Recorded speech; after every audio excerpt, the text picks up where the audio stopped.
ന്യായാധിപന്മാരുടെ പുസ്തകം 2-ാം അധ്യായം. അനന്തരം യഹോവയുടെ ഒരു ദൂതൻ ഗിൽഗാലിൽ നിന്ന് ഖോമിലേക്ക് വന്നു പറഞ്ഞത്, ഞാൻ നിങ്ങളെ മിസ്രയീമിൽ നിന്ന് പുറപ്പെടുവിച്ചു നിങ്ങളുടെ പിതാക്കന്മാരോട് സത്യം ചെയ്ത ദേശത്തേക്ക് നിങ്ങളെ കൊണ്ടുവന്നു. നിങ്ങളോടുള്ള എൻ്റെ നിയമം ഞാൻ ഒരിക്കലും ലംഘിക്കുകയില്ല എന്നും നിങ്ങൾ ഈ ദേശനിവാസികളോട് ഉടമ്പടി ചെയ്യാതെ അവരുടെ ബലിപീഠങ്ങൾ ഇടിച്ചു കളയണമെന്നും കൽപ്പിച്ചു. എന്നാൽ നിങ്ങൾ എൻ്റെ വാക്ക് അനുസരിച്ചില്ല. ഇങ്ങനെ നിങ്ങൾ ചെയ്തത് എന്ത്? അതുകൊണ്ട് ഞാൻ അവരെ നിങ്ങളുടെ മുമ്പിൽ നിന്നും നീക്കിക്കളയുകയില്ല. അവർ നിങ്ങളുടെ വിലാപ്പുറത്ത് മുള്ളായിരിക്കും. അവരുടെ ദേവന്മാർ നിങ്ങൾക്ക് കണിയായും ഇരിക്കും എന്ന് ഞാൻ പറയുന്നു. യഹോവയുടെ ദൂതൻ ഈ വചനം എല്ലാ ഇസ്രായേൽ മക്കളോടും പറഞ്ഞപ്പോൾ ജനം ഉച്ചത്തിൽ കരഞ്ഞു.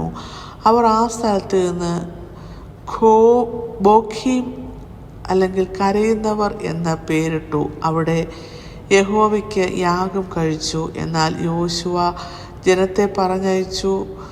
ഇസ്രായേൽ മക്കൾ ദേശം കൈവശമാക്കുവാൻ ഓരോരുത്തൻ താൻ്റെ അവകാശത്തിലേക്ക് പോയി. യോശുവയുടെ കാലത്തൊക്കെയും യോശുവ കഴിഞ്ഞിട്ട് ഏറിയ നാൾ ജീവിച്ചിരുന്നവരായി യഹോവ ഇസ്രായേലിന് വേണ്ടി ചെയ്ത മഹാപ്രവൃത്തികളൊക്കെയും കണ്ടിട്ടുള്ളവരായ മൂപ്പന്മാരുടെ കാലത്തൊക്കെയും ജനം യഹോവയെ സേവിച്ചു. എന്നാൽ യഹോവയുടെ ദാസനായ നൂൻ്റെ മകനായ യോശുവ 110 വയസ്സുള്ളവനായി മരിച്ചു. അങ്ങനെ എഫ്രൈം പർവ്വതത്തിലെ തിമ്നോത്ത് ഹെരേസ്യയിൽ ഗായഷ് മലയുടെ വടക്കുവശത്ത് അവൻ്റെ അവകാശഭൂമിയിൽ അടക്കം ചെയ്തു. പിന്നെ ആ തലമുറയൊക്കെയും തങ്ങളുടെ പിതാക്കന്മാരോട് ചേർന്നു. അവരുടെ ശേഷം യഹോവയെയും അവൻ ഇസ്രായേലിന് വേണ്ടി ചെയ്തിട്ടുള്ള പ്രവൃത്തികളെയും അറിയാത്ത വേറൊരു തലമുറയുണ്ടായി. എന്നാൽ ഇസ്രായേൽ മക്കൾ യഹോവയ്ക്ക് അനിഷ്ടമായി ഉള്ളത് ചെയ്ത് ബാൽ വിഗ്രഹങ്ങളെ സേവിച്ചു. തങ്ങളുടെ പിതാക്കന്മാരെ മിസ്രയീമിൽ നിന്ന് കൊണ്ടുവന്ന തങ്ങളുടെ ദൈവമായ യഹോവയെ ഉപേക്ഷിച്ച് ചുറ്റുമുള്ള ജാതികളുടെ ദേവന്മാരായ അന്യദൈവങ്ങളെ ചെന്ന് നമസ്കരിച്ചു യഹോവയെ കോപിപ്പിച്ചു. അവർ യഹോവയെ ഉപേക്ഷിച്ചു ബാലിൻ്റെയും അസ്തോരത്ത് പ്രതിഷ്ഠകളെയും സേവിച്ചു. യഹോവയുടെ കോപം ഇസ്രായേലിന്റെ നേരെ ജ്വലിച്ചു. അവരെ കവർച്ച ചെയ്യേണ്ടതിന് അവൻ അവരെ കവർച്ചക്കാരുടെ കയ്യിൽ ഏൽപ്പിച്ചു. ചുറ്റുമുള്ള ശത്രുക്കൾക്ക് അവരെ വിറ്റുകളഞ്ഞു. ശത്രുക്കളുടെ മുമ്പാകെ നിൽപ്പാൻ അവർക്ക് പിന്നെ കഴിഞ്ഞില്ല. യഹോവ അരുളി ചെയ്തതുപോലെയും യഹോവ അവരോട് സത്യം ചെയ്തതുപോലെയും യഹോവയുടെ കൈ അവർ ചെല്ലുന്നിടത്തൊക്കെയും അനർത്ഥം വരത്തക്കവണ്ണം അവർക്ക് വിരോധമായിരുന്നു. അവർക്ക് മഹാകഷ്ടമുണ്ടാകുകയും ചെയ്തു. എന്നാൽ യഹോവ ന്യായാധിപന്മാരെ എഴുന്നേൽപ്പിച്ചു. അവർ കവർച്ചക്കാരുടെ കയ്യിൽ നിന്നും അവരെ രക്ഷിച്ചു. അവരോ തങ്ങളുടെ ന്യായാധിപന്മാരെയും അനുസരിക്കാത്ത അന്യദൈവങ്ങളോട് പരസംഗം ചെയ്തു, അവയെ നമസ്കരിച്ചു. തങ്ങളുടെ പിതാക്കന്മാർ നടന്ന വഴിയിൽ നിന്ന് വേഗം മാറിക്കളഞ്ഞു. അവർ യഹോവയുടെ കൽപ്പനകൾ അനുസരിച്ച് നടന്നതുപോലെ നടന്നതുമില്ല.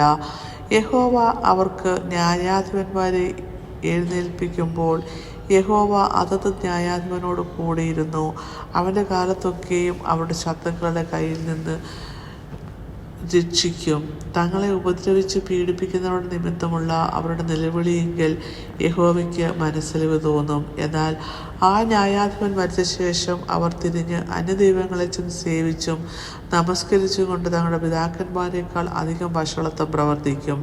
അവർ തങ്ങളുടെ പ്രവൃത്തികളെ ദുശാഠ്യം നടപ്പും വിടാതിരിക്കും. അങ്ങനെ യഹോവയുടെ കോപം ഇസ്രായേലിന് നേരെ ജ്വലിച്ചു.